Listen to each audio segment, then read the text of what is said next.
الحمد لله وكفى وسلام على عباده الذين اصطفى أما بعد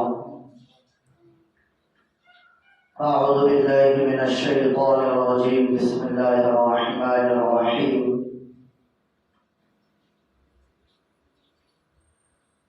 يا أيها الذين آمنوا لا تأكلوا أموالكم بينكم بالباطل صدق الله العظيم وقال النبي صلى الله عليه وسلم الكاسب حبيب الله أو كما قال صلى الله عليه وسلم اللهم صل على محمد وعلى آل محمد وبارك وسلم اللهم صل على محمد وعلى آل محمد وبارك وسلم اللهم صل على محمد وعلى آل محمد وبارك وسلم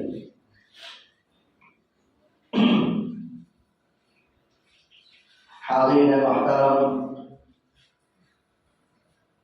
اور عزیزان گرامی،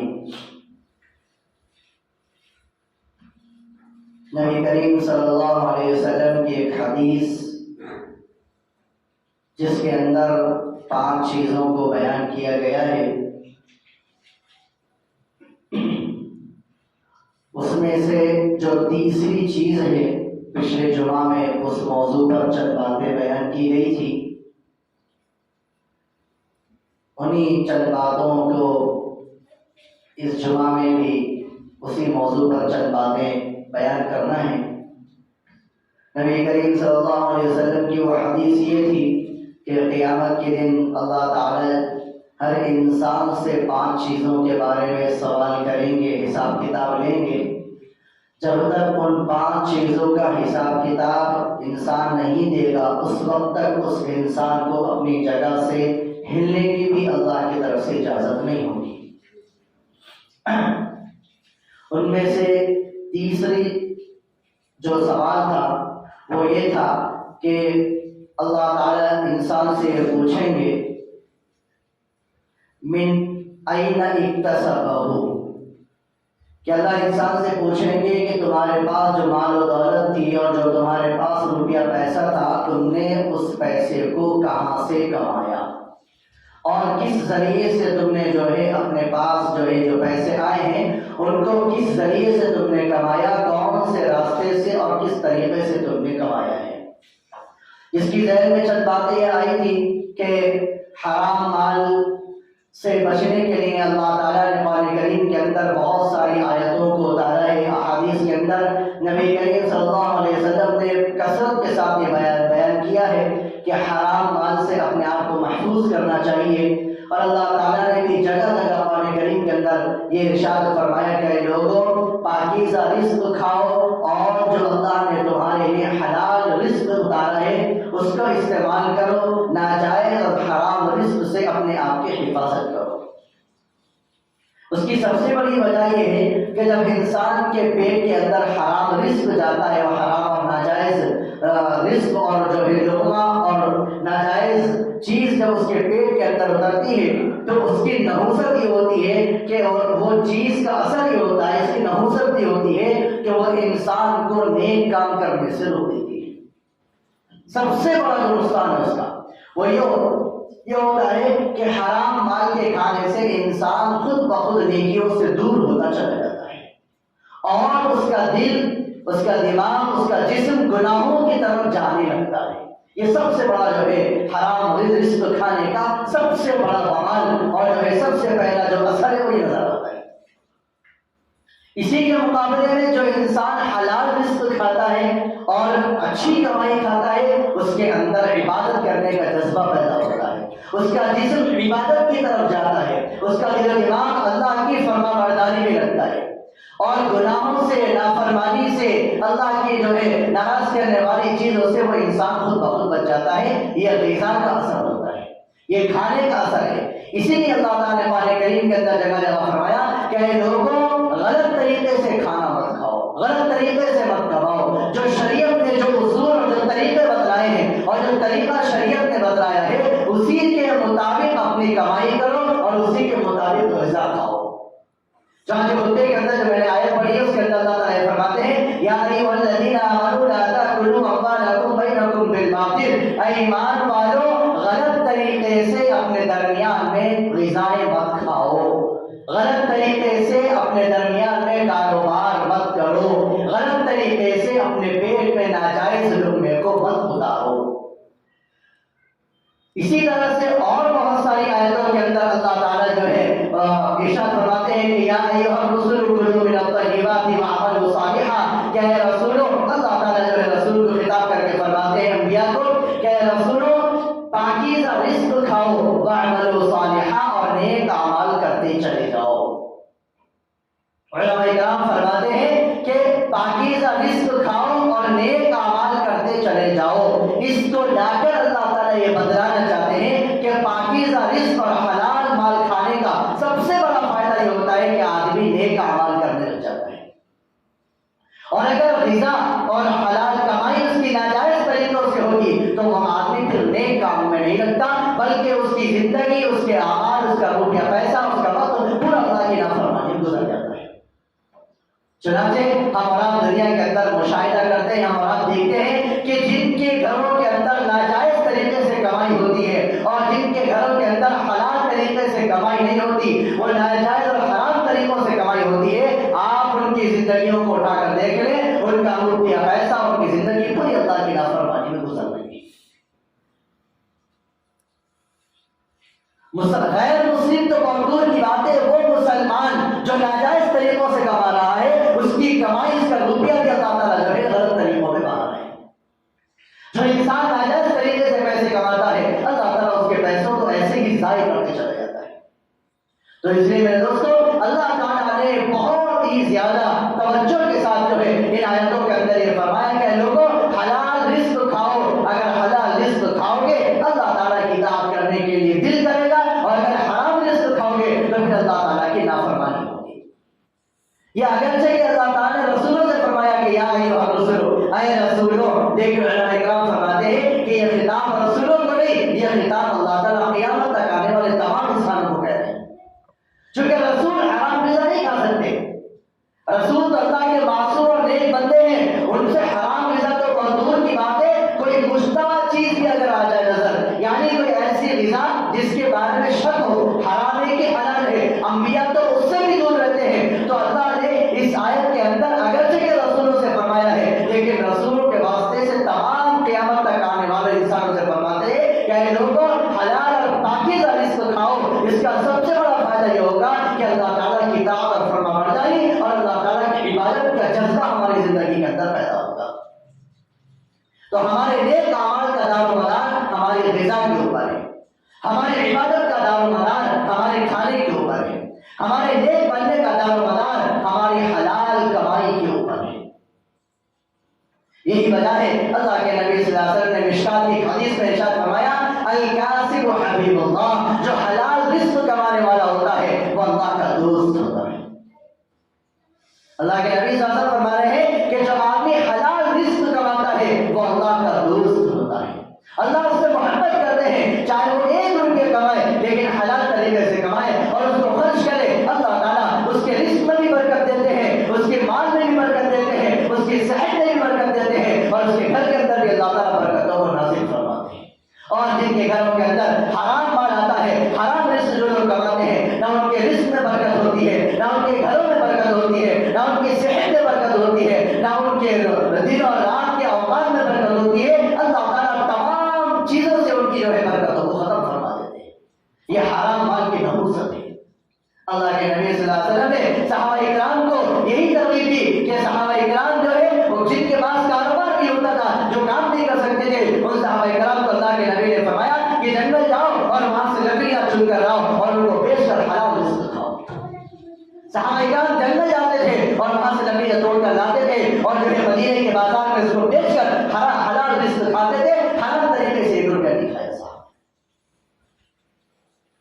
کیونکہ اگر 1 روپیہ بھی حرام کا پیٹ میں چلا جاتا اس کا اثر یہ ہوتا کہ عبادت کے اندر سے نورانیت اللہ تعالیٰ ختم کر دیتے ہیں، دلوں کے اندر سے اللہ تعالیٰ نور کو ختم کر دیتے ہیں اگر حرام رزق جو ہے ہمارے پیٹ کے اندر چلا جائے۔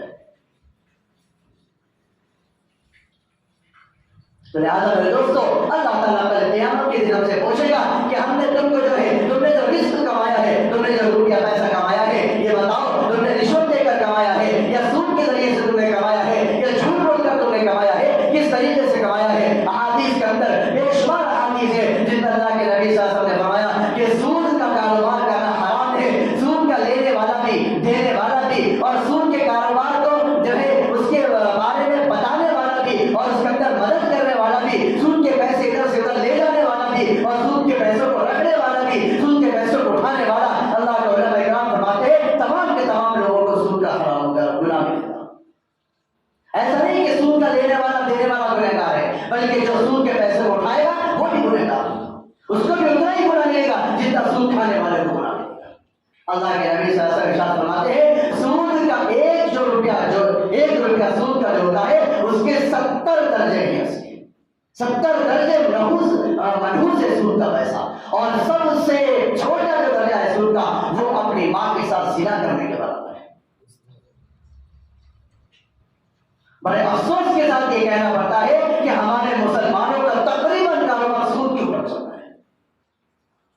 تقریباً کاروبار ہمارے مسلمانوں کا جو ہے سود کے اوپر چلتا ہے۔ اللہ کے نبی فرماتے ہیں سود کے 70 درجے ہیں اور سب سے ادنا درجہ اپنی ماں کے ساتھ زنا کرنے کے برابر ہے۔ کیا کوئی اپنی ماں کے ساتھ زنا کر کے خوش رہ سکتا ہے؟ کیا کوئی اپنی ماں کے ساتھ جو ہے بدکاری کر کے خوش رہ سکتا ہے؟ جب نہیں رہ سکتا تو 1 روپیہ سود کا لینا اپنے ماں کے ساتھ زنا کرنے کے برابر ہے۔ اتنی بڑی نحوست ہے سود کی، اور جس معاشرے کے اندر سود عام ہو جاتا ہے اللہ تعالیٰ اس معاشرے کے اندر گناہوں کو عام کر دیتے ہیں، اللہ تعالیٰ اس معاشرے کے اندر سے برکتوں کو اٹھا لیتے ہیں۔ آج مسلمان کاروبار کرتا ہے اور سود کے اوپر کاروبار کرتا ہے، رشوت کے اوپر کاروبار کرتا ہے، جھوٹ بول کر کاروبار کرتا ہے، دھوکہ دے کر کاروبار کرتا ہے، اور جو غیبت کر کے کاروبار کرتا ہے، ایک مسلمان کی چیز پہ قبضہ کر کے اس کو بیچ دیتا ہے۔ اس کی نحوست یہ ہے کہ آج مسلم معاشرہ پریشان ہے، آج ہر مسلمان پریشان ہے، آج ہر مسلمان کی زبان پہ یہ ہے کہ ہمارے کاروبار میں برکت نہیں ہے، ہمارے کھانے میں برکت نہیں ہے، ہمارے گھر کے اندر برکت نہیں ہے۔ میرے دوستو جس گھر کے اندر سود کا روپیہ آتا ہو، جس گھر کے اندر رشوت کا پیسہ آتا ہو، اس گھر کے اندر اللہ تعالیٰ برکتوں کو کیسے نازل فرمائے؟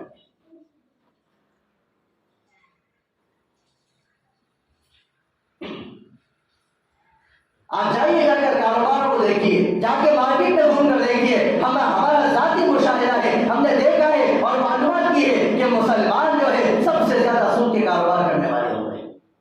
بعض مسلمان تو ایسے ہیں جن کا پورا 100% کاروبار سود کے اوپر چلتا ہے۔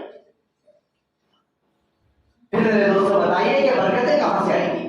پھر یہ کہتے پھرتے ہیں کہ مولانا اتنا سب کچھ ہے لیکن گھر کے اندر پریشانی ہے، گھر کے اندر یہ ٹینشن ہے، گھر کے اندر یہ پریشانی ہے، آج لڑائی ہوتی ہے، کبھی ماں بیٹے میں لڑائی، کبھی میاں بیوی کے اندر لڑائی، کبھی جو ہے ماں اور بیٹی کے اندر لڑائی ہوتی ہے، گھر کا ماحول خراب ہے، گھر کی پوری فضا خراب ہے، رزق میں برکت نہیں ہے، کاروبار میں برکت نہیں ہے۔ میرے دوستوں ہمارا کاروبار سود کے اوپر شروع ہوا ہے، کہاں سے اللہ تعالیٰ جو ہے ہمارے کاروبار میں برکت دیں گے؟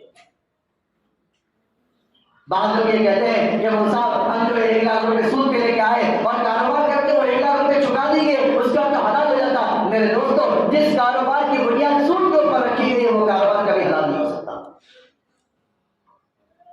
یہ تو ایسے ہو گیا کہ گھر کی بنیاد جو ہے کھوپڑی رکھے اوپر بلڈنگ کھڑی کرے اور بولے نہیں صاحب خالی بنیاد تو خراب ہے اوپر کی بلڈنگ اچھی ہے۔ میرے دوستوں بتائیے جس گھر کی بنیاد کمزور ہے اس کے اوپر بلڈنگ کیسے کھڑی کر سکتے ہیں؟ تو جس کاروبار کی شروعات ہم سود پہ کریں گے، جس کاروبار کی شروعات ہم رشوت کے ذریعے سے کریں گے، میرے دوستوں وہ کاروبار کبھی حلال نہیں ہو سکتا، وہ کاروبار کبھی مسلمان کو فائدہ نہیں پہنچا سکتا۔ اس لیے میرے دوستوں ہم یہ دیکھتے ہیں جن کے گھروں کے اندر سود کا پیسہ رشوت کا پیسہ آتا ہے، اللہ تعالیٰ جو ہے ان لوگوں کے دلوں سے ایمان کے نور کو اللہ تعالیٰ ختم کر دیتے ہیں، عبادت کا شوق ان کے اندر سے ختم ہو جاتا ہے۔ لہٰذا میرے دوستوں ہمیں کاروبار کرنے سے پہلے جو بھی کاروبار کریں اپنے علاقے کے اپنے محلے کے علماء کرام سے رابطہ کریں، ان سے مل کر بتائیں کہ اس کاروبار کو صحیح طریقے سے کیسا کرنا ہے، حلال طریقہ کیا ہے اور کس طرح سے جو ہے حرام طریقوں سے بچا جائے۔ بہت سارے کاروبار ہیں، بے شمار کاروبار ہیں، بہت سارے مثالیں ہمارے سامنے موجود ہیں جس میں مسلمان دھوکہ دیتا ہے۔ اللہ کے نبی صلی اللہ علیہ وسلم کی ایک حدیث ہے، اللہ کے نبی نے فرمایا دو مسلمان آپس میں کوئی بات چیت کر رہے ہو، کوئی سامان کے خریدنے کی بات چیت چلی ہو، کوئی تیسرا مسلمان آ کے بیچ میں زیادہ قیمت دے کر اگر اس کے مال کو لے لیتا ہے، اللہ کے نبی صلی اللہ علیہ وسلم نے فرمایا کہ اس کے لیے وہ جائز نہیں ہے تیسرے آدمی کے لیے، ہم دیکھتے ہیں کہ بقرعید کے موقع پر جو ہے جانوروں کی بات کرنے جاتے ہیں، چونکہ مدرسہ ہے، مدرسے کے جانور خریدنے کے لیے جاتے ہیں، تجربہ ہے، بات کرتے ہیں، تو آپ نے بیٹھے ہوئے بات کر رہے ہیں، ہم نے قیمت بولی، سامنے والا جو ہے جو جانور کا جو ذمہ دار ہے، جو مالک ہے، وہ قیمت بولتا ہے، ہم نے قیمت بولتے ہیں، اتنی دیر میں برابر سے کام میں آتا ہے اور 2000 روپے ہم سے زیادہ بول کے وہ جانور لے کر چلے جاتا ہے، اس کے لیے جائز نہیں ہو رہا۔ اللہ کے نبی نے حدیث میں منع کیا اس کے لیے، ہزاروں دفعہ ایسا ہوتا ہے۔ میرے دوستوں، کہاں سے وہ قربانی جائز ہو جائے گی جس کی بنیاد جو ہے ناجائز طریقے سے رکھی جاتی ہے؟ جس جانور کو ناجائز طریقے سے خرید رہے ہیں اس جانور کی قربانی اللہ کیسے قبول کرے گا؟ یہ چھوٹی سی مثال میں نے آپ کو دی۔ اس کے علاوہ کاروبار کے اندر اتنی نمبر ہو رہے ہیں، اتنی دھاندے بازیاں ہیں مسلمانوں کے کاروبار کے اندر کہ اللہ جو ہے حفاظت فرمائے، اس کو ہم بیان بھی نہیں کر سکتے۔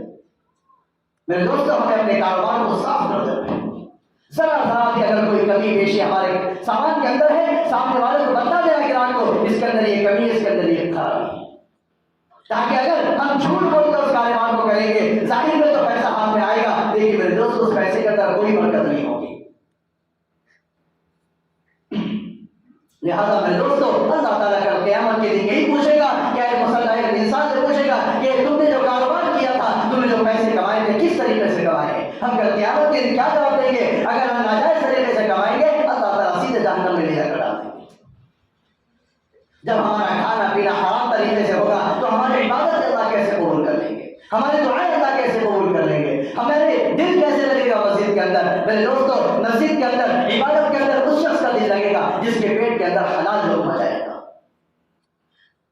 حضرت عبد الرحمن بن عوف رضی اللہ عنہ بہت بڑے صحابی گزرے، بہت مالدار صحابی تھے، شروع زمانے میں بہت غریب تھے۔ اللہ کے نبی صلی اللہ علیہ وسلم کے پاس آئے، اللہ کے نبی سے فرمایا کہ اللہ کے نبی صلی اللہ علیہ وسلم نے ارشاد فرمایا کہ عبد الرحمن، فجر کے فوراً بعد کاروبار کو شروع کرو، اللہ تعالیٰ تمہارے کاروبار میں برکت دیں گے۔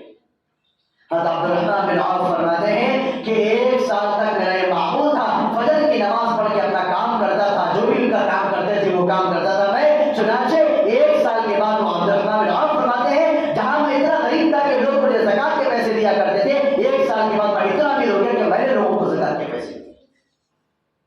اللہ کے نبی صلی اللہ علیہ وسلم کی سنت پر عمل کرنے کا یہ فائدہ ہے۔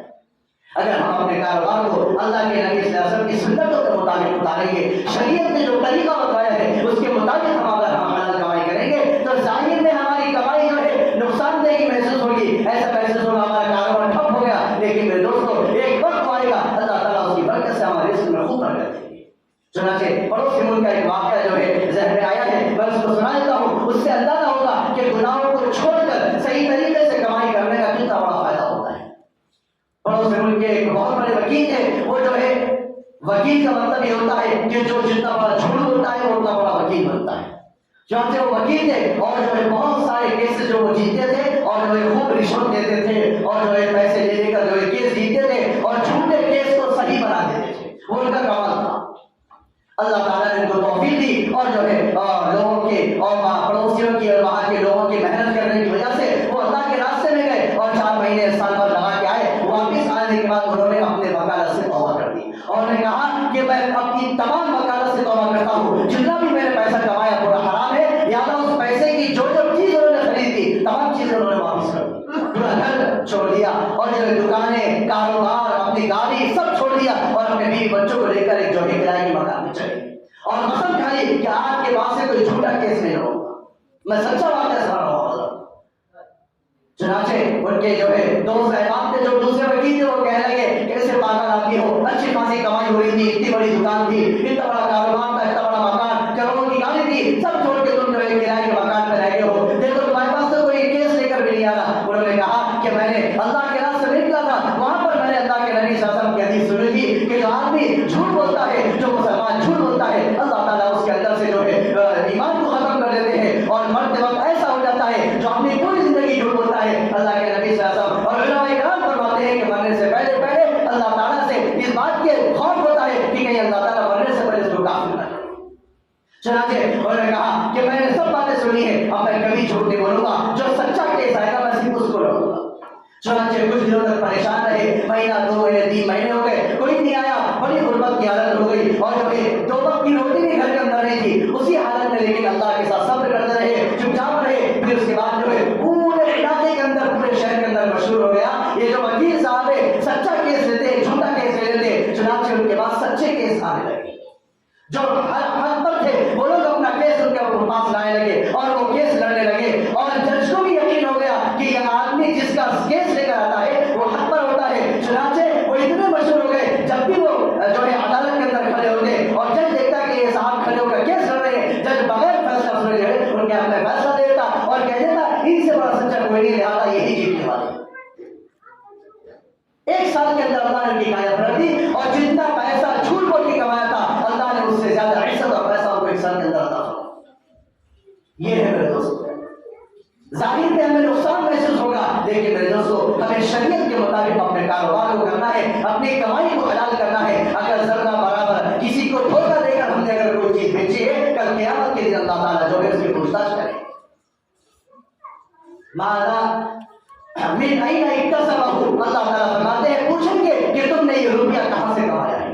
آج بہت سارے واقعات آتے ہیں، اللہ محفوظ فرمائے، بہت سارے واقعات آتے ہیں ہمارے سامنے، کیس آتے ہیں مدرسوں کے اندر، آگے بولتے ہیں ایک اور جا کے بولتی ہے کہ بھائی صاحب ہماری شادی ہو گئی، ہم جو ہے الگ رہتے ہیں، ہمارے ابا کا انتقال ہوا، میراث کے اندر ابا نے جو زمین چھوڑی ہے لیکن ہمارے بھائی ان کو زمین نہیں دیتے۔ میرے دوستو میراث کے اندر بہن کو حصہ دینا ہے، شریعت کا حکم، شریعت نے کہا ہے کہ بہن کا حصہ ہے۔ اگر کوئی بھائی اپنے بہن کو ایک انچ کی زمین بھی اگر قبضہ کر لیتا ہے بہن کی، کل قیامت کے دن اللہ تعالیٰ اس سے حساب کتاب رکھے۔ آج کل یہ ماحول بن گیا، ان کے بھائی کو بلا کے پوچھا کہیں کو نہیں دے رہا بہن کو حصہ، تو بھائی کا جو لفظ ہے وہ سنیے، بھائی نے بولتا وہ صاحب ان کی شادی میں جو ہے 6 لاکھ روپے خرچ کرے اور وہ زمین کے اندر وہ پیسے کاٹ دیے۔ میرے دوستو آپ نے زندگی میں کتنا خرچ کیا، بہن پہ کتنا لٹایا، اس کا حساب کتاب نہیں ہوگا۔ باپ کے مرنے کے بعد جو زمین آئی ہے یا جو میراث کے پیسے تقسیم ہوئے ہیں اس کے اندر بہن کا پورا حصہ دینا پڑے گا۔ یہ بولنا کہ ان کی شادی میں 25 لاکھ روپے خرچ کرے لہٰذا 25 لاکھ کی زمین ہم کہیں کو دینا، اس کا کوئی اعتبار نہیں۔ باپ کے مرنے کے بعد بہن کا حصہ ہوگا، بیٹی کا حصہ ہے اس کے اندر۔ اگر کوئی شخص 1 انچ کی زمین بھی لے گے اللہ تعالیٰ کا قیامت کے دن اس کی پکڑ کرے گا۔ ہم گھر بناتے ہیں، برابر والے کی زمین لے لیتے، اس کا 2 انچ لے لیتے، اس کے 5 انچ کی زمین لے لیتے۔ میرے دوستو یہ جائز نہیں ہے۔ بہت سارے واقعات ہیں، بہت سارے معاملات ہیں جہاں پر ہم مسلمان بہت کمزور ہیں، ہمیں غور کرنا ہے ہم کس طریقے سے کاروبار کر رہے ہیں، اپنے آپ کو حرام مال سے بچائیں۔ اگر آج ہم حرام کما کر اپنے بچوں کو کھلائیں گے، وہی بچے بڑے ہو کر ہم کو دھکے دے کر باہر نکال دیں گے۔ کیوں؟ اس لیے کہ ہم نے ان کی پرورش حرام طریقے سے کی ہے، لہٰذا وہ بچے ہمارے نافرمان بن جائیں گے۔ اگر ہم اپنے بچوں کو حلال رزق کھلائیں گے اور پاکیزہ رزق کھلائیں گے، چاہے سوکھی روٹی کھلائیں گے لیکن حلال کھلائیں گے، اس کی برکت یہ ہوگی یہ بچے بڑے ہو کر ہماری آنکھ کا تارا بنیں گے اور ہماری بڑھاپے کی لاٹھی بن کے بڑھیں گے۔ لہٰذا میرے دوستو ہم تمام لوگوں کو جو ہے اپنے کاروبار میں دیکھنا ہے ہم کس طریقے سے کاروبار کر رہے ہیں۔ اگر کچھ بھی غلط ہے، کمی بیشی ہے، اس کو ختم کر دیں۔ شریعت کی جو طریقہ بتایا ہے، اسلام